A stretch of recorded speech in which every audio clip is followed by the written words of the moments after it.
afternoon. My name is Joy McConnell. I am the consulting leader for the Ethical Humanist Society of Asheville, which is a non-theistic alternative to traditional religion and a member of the American Ethical Union. Personally, hopefully I've been a peacemaker since I was a young child, motivated by the pictures of the Holocaust that I saw in Life magazine when I was very young. And that longing for a more compassionate, loving, and peaceful world became my guiding path. As an organization, the ethical movement commits ourselves to the unique worth of every person, to treating every person with respect and dignity as an end in him or herself. We commit ourselves to building relationships that bring out the best, the unique excellence in others and in ourselves. Our faith is in the human capacity to create a better world. This is our path to peace. As a faith, we cherish diversity and believe that the evolutionary process of life on Earth tends toward ever more diversity, complexity, and beauty. We believe that inner individual healing with ourselves and others is aided by empathic, compassionate human relationships. We long for the social and spiritual evolution of humanity so that we may live in a peaceful and sustainable world culture. Our worldview is expansive and welcoming to others' experiences, knowledge, and shared wisdom. We open ourselves to learn as much as we can about this world, and we view education as a lifelong pursuit. Our members and leadership are committed to peace in ourselves, our families, our congregations, our communities, our nation, our world. We know that how parents treat their children starting at birth and early childhood makes all the difference about what kind of presence those children will be in the world and what kind of contribution they will make. Our education programs for children nationally focus on these core principles, core values, which we believe will contribute to a peaceful and sustainable world. Every person deserves to be treated fairly and kindly. We can learn from everyone. We can learn from the past to build for the future. We are free to question. We are free to choose what we believe. We strive to live our ethical values. We accept responsibility for our choices and actions. We are members of the world community, which depends on cooperation of all people for peace and justice.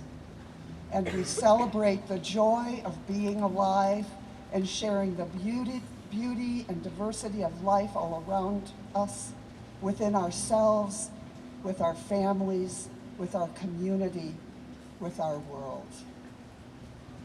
May we have peace. May it be so.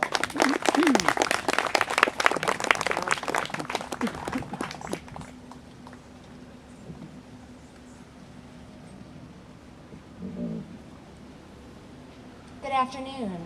My name is Amanda Hendler-Voss, and I co-pastor at Land of the Sky United Church of Christ. It is a gift and a blessing to be with all of you this afternoon.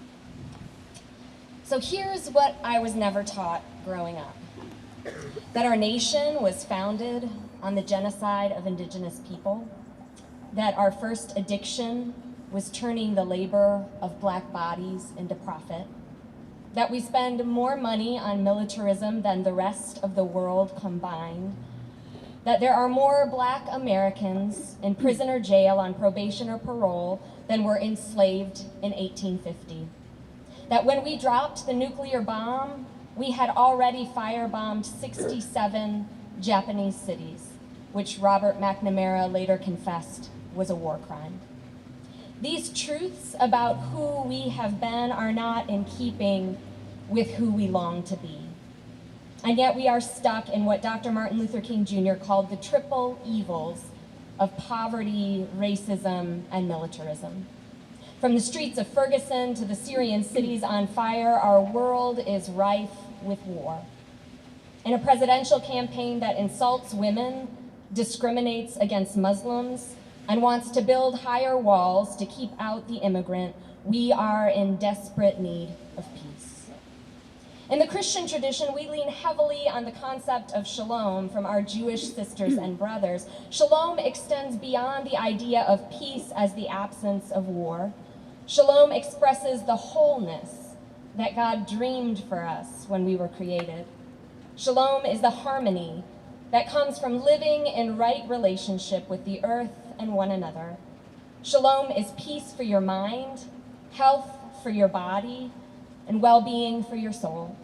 It is honoring as human beings our humble place in the family of all living things. Shalom is what love looks like on the streets and on the face of a child. And so we can't, spiritually speaking, talk about peace without having the hard conversation about justice. Too often we co-opt peace's deeper meaning, reducing it to a cheap knockoff. Lately, I've heard many well-intentioned people call for an anemic peace, the uncanny calm, empty of critical discourse, devoid of fierce protest. The moment we say Black Lives Matter, we hear the counterpoint, but all lives matter. And yet Jesus told us that the real spiritual work is caring for the most vulnerable, those rendered exiles in the corridors of power, those all too familiar with the streets of despair. We see in Jesus that the real spiritual work is speaking truth to the systems of power that degrade and grind under people living on the margins. And so this morning, I want to say to you, Black lives matter. Black transgender lives matter. Black refugee lives matter. Black inmate lives matter. Our world hungers for a subversive shalom that speaks to the stories unfolding all around us. We need a robust hope that presses past pain toward resilience. We need a peace rooted in justice with wings of mercy shouting from the street corners. And we need the fullness of love, a love that seeks out the least and the lost. Beloved community, may we make real this shalom. Amen, and thank you. You know, I'll tell you, I have a secret to tell you, and then I have a projection. And my secret is, I entered the civil rights peace movement at the age of 11 when the Greyhound bus was firebombed in Anniston, Alabama, my hometown. And I want to tell you something. I've never been discouraged. I have never been stressed out about one fact. I know that we will win. As I said yesterday, Mama is shaking her ass. And within Mama is peace, and peace and truth is within us because we are a part of Mama. And because of that, my projection is, you see, when I see, and I have to go to the reference of when Christ said, "Peace be still," and it was raging like hell, then peace is all of it. You see what I mean? So when I see the chaos of the migrants coming in Europe, I've been jumping every down because I'm saying Mama is shaking her ass and we gonna have peace. So my projection is, I heard somebody a while ago say, we need to monthly brush up against each other here in Asheville on this crystal and check in with each other, and I guarantee you they will have to give us that next year, and thousands will be going up the quarter because we have the place of being on this crystal. If you realize that most of the religion denominations in America are stationed somewhere on this crystal, and I don't have to name names, but you know, Montreat and the Methodists down on the island, and okay, the Baptists in Black Mountain. We need to brush up against church folk, the healing artists, the massage therapists, and everybody, so we can bring this into fruition, because sometimes we seem to think, oh, it's just a little bit of us, but I tell you something, it is a great cloud of witnesses, and our eyes need to be open, and I get a lot of support every day. Let us be encouraged. We're gonna win. And the heat of the storm, when it is worse, the calmness, the peace will come. And this has been going on for 1,000 years, but it has been prophesied and predicted. And you can't fight with mama. Thank you.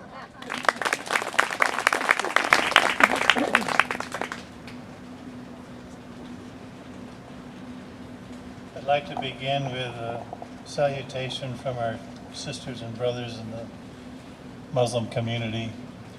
Assalamu alaikum, peace be upon you. And then I'd like to conclude with a prayer for peace from our tradition.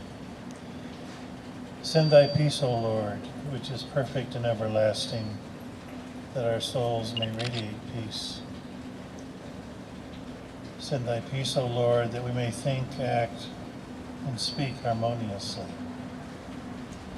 Send thy peace, O Lord, that we may be contented and thankful for thy bountiful gifts. Send thy peace, O Lord, that amidst our worldly strife we may enjoy thy bliss. Send thy peace, O Lord, that we may endure all, tolerate all, and in the thought of thy grace and mercy. Send thy peace, O Lord, that our lives may become a divine vision, and in thy light all darkness will vanish. Send thy peace, O Lord, our mother and father, that we, all of your children on earth, may all unite in one family. Amen.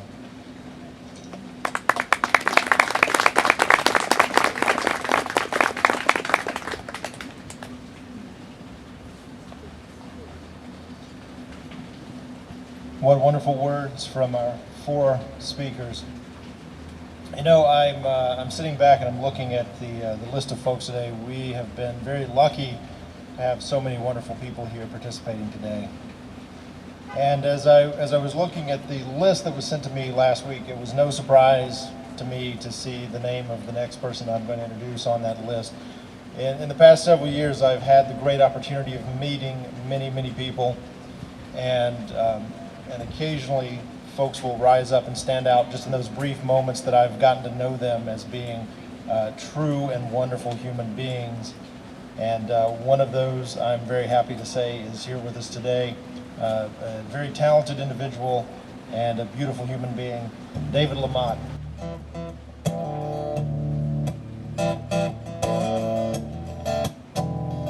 Well, it's a privilege to be with y'all. Thank you for being here. So much of this work of peace, I think, is actually about showing up. You know, metaphorically, but also physically. We got to show up. We live in a culture that I think largely values, you know, kind of perfect efforts. We're supposed to know exactly what we can do to fix it and to achieve universal peace, and then, you know, everybody's going to just be nice to each other. And of course, we don't have that plan, right? But I think a lot of the time we're asking the wrong question. To be honest, I think that the question we need to wrestle with is not, is peace possible? I mean, peace as this perfect ideal. I think we're missing a word in there. I think we've got to ask ourselves and each other, is more peace possible? Can we do any better than we're doing right now? And if we can, then what are the steps from here to there? What's the next step? The one little thing that's right in front of us. How can we do that?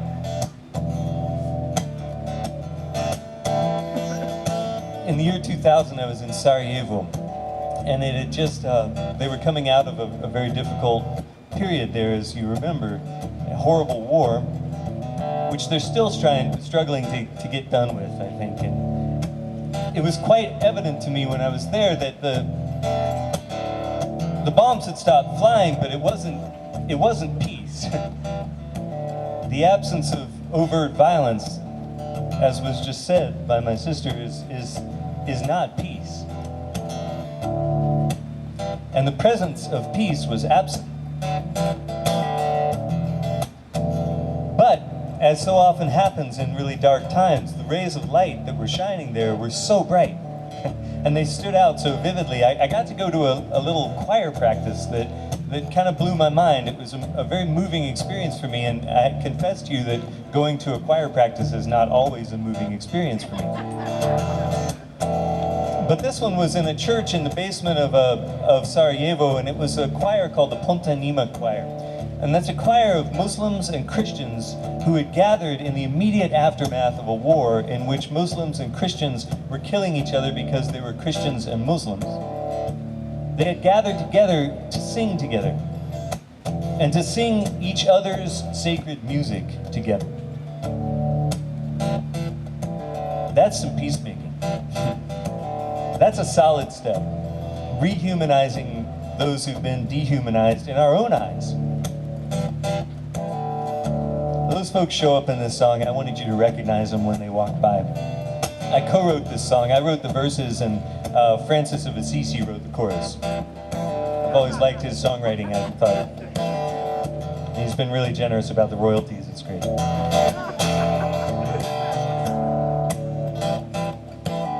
This is a song that's closest to my heart these days. I'll share it with you. The closest I've flown to the face of a war was into Sarajevo on a wing and a prayer. And the shells didn't fly from the hills anymore, but the people were haunted. There was fear in the air, and the city was cratered with the shells and the rounds, like rain on a puddle, like the face of the moon. And they buried the bodies till they filled up the ground. In the grass on the highway, they just ran out of room. But the people have gathered in the middle of town for the songs they hold sacred of a time coming soon. And from their different traditions, they are singing the sound of their future together, and they're singing in tune. And all the darkness in the world can't extinguish the light of just one candle. All the darkness in the world can't extinguish the light of just one candle.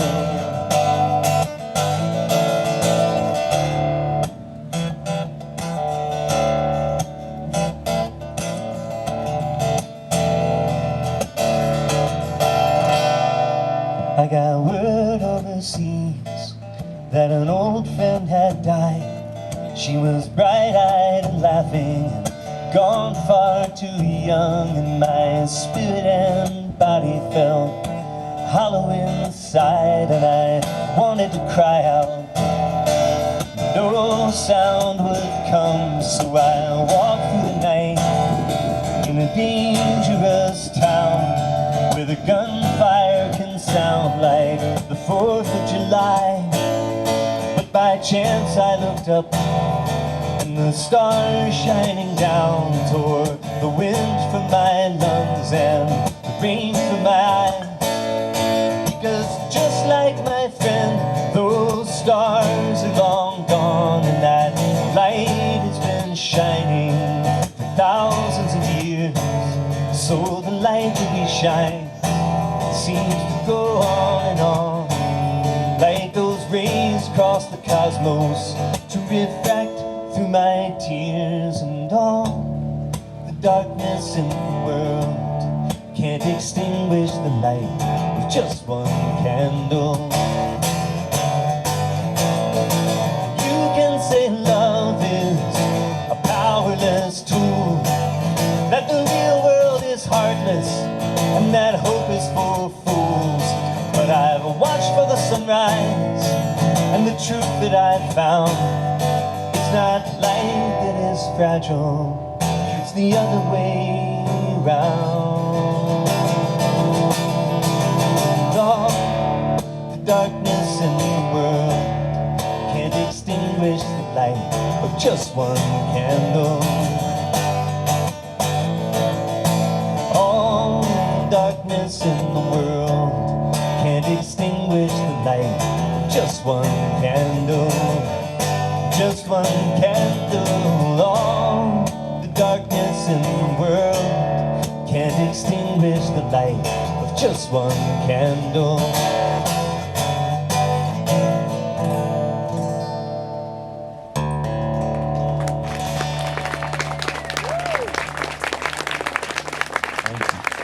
I'm gonna play a song I wrote in the 90s, around 97, I think, right in there. It's a song called Hope, and it was inspired by really bleak circumstances. And I think that's important, you know, that we not miss the idea that hope is not prognostication. As Václav Havel famously said, hope is not prognostication, it is an orientation of the spirit. It's not about what you see going on around you and what you predict will happen next. It's about where you point your life in spite of what's going on sometimes, and not just because of it.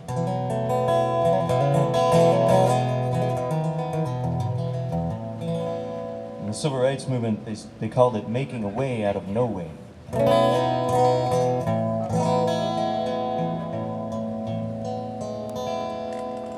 I should say they call it, not they called it, because that's not over, is it?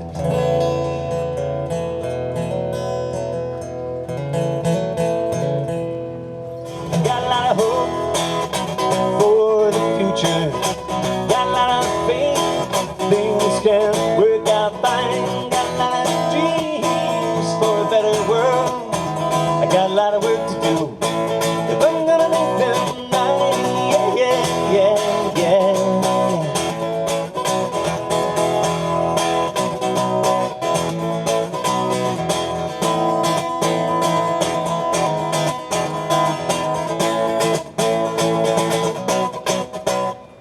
My town is still mostly divided, and I don't see much color tonight.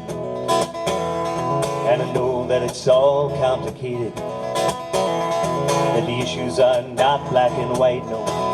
Hey, but how can we come any closer if I just shake my head where I stand? There can never be any handshakes until somebody puts out their hand. I got a lot of hope for the future, got a lot of faith, things can work out fine, got a lot of dreams for a better world. I got a lot of work to do if I'm gonna make them right. Got a lot of hope, yeah, got a lot of faith, yeah, yeah. Got a lot of dreams, got a lot of work to do. I got a lot of work to do. We got a lot of work to do. We got a lot of work to do. Got a lot of dreams.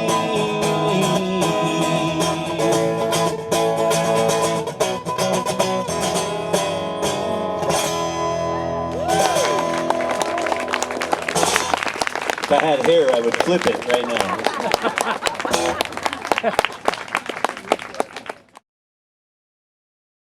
I would love to get a picture of all of you throwing up this gang sign, if you will. Peace. Come on back around. I want to get a picture of this so I can share it with the internet and the other parts of the universe. I know the internet's bigger than the universe now, but I want to share it. Thank you. One more.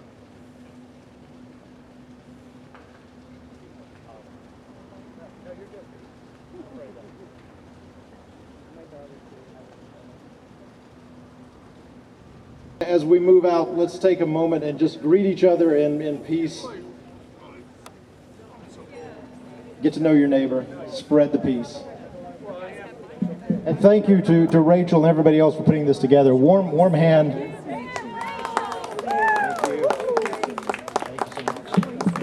Okay, does anyone want to march? We got a couple drums over here, if somebody would take the lead. And you choose your path. We could march to the federal building and show our unity for peace, or if you want to leave, that's okay as well. But we do thank you for being here with us, and we appreciated every one of you. I want to also recognize our stage manager today, Breezy Brazil. She kept us all on time. And I also want to recognize our whole core group. Peace is Possible people, Vets for Peace, WNC for Peace, and all our sponsors. And if you want to find out who the sponsors are, we can give you that information. Thank you. Releases Asheville White Dove releases Julia Gaunt. Ladies and gentlemen, right here she is. Thank you, and thank you everyone for coming today. It is my honor as the Dove Lady in Asheville to show up at this event. Because as you all may know, that doves represent peace and hope and love and faith, and even our eternal spirit, the part of us that lives forever.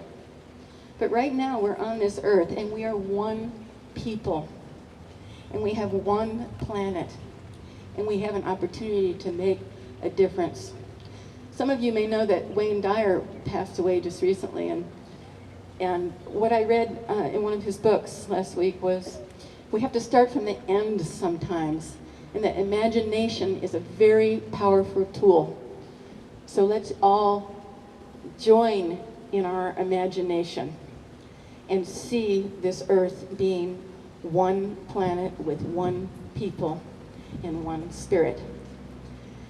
The doves represent all of us. They're a flock. And the beauty about releasing the doves really speaks into so much of the message today.